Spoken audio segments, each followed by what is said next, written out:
Mula South Cotabato, nakahanap ng trabaho sa Metro Manila si John Ray. Bagamat matagal na siyang hindi nakasakay ng eroplano, hindi niya maikakaila na isa ito sa mga pinakamabilis sa paraan ng transportasyon pa-uwi sa kanilang probinsya.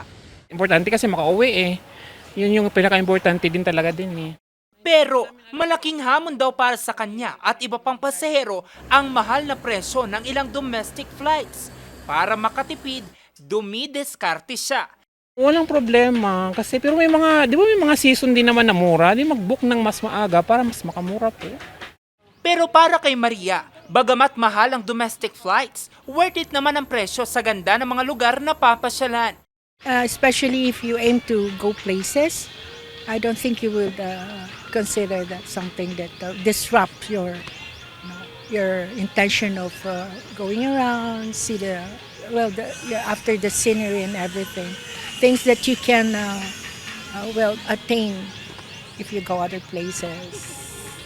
Ito rin ang matagal nang hinaing ng ilang turista. Kaya ang ending, mas tinatangkilik pa ng ilang Pinoy ang mga international na pasyalan kaysa sa mga lokal na pasyalan.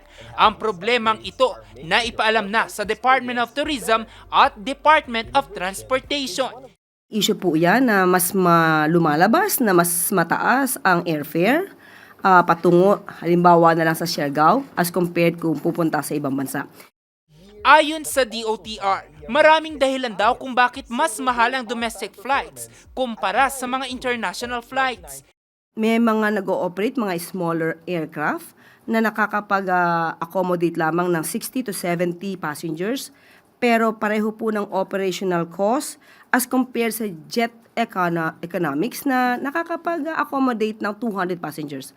So kung tutuusin nyo, mas mahal po talaga pag smaller craft. May mga problema rin po patungkol sa fluctuating fuel cost. Pero kapag ka po nakita naman po na bumababa ang presyo, nire-remind po ng CAB, mga airlines na i-reduce din po nila ang fuel surcharge. Surcharge effectively cutting down airfares. Nakipag-usap na rin daw ang DOTR sa Philippine Airlines at Cebu Pacific na babawasan nila ang pamasahe papunta sa Siargao at iba pang domestic flights. Jose Robert Inventor, RNG News.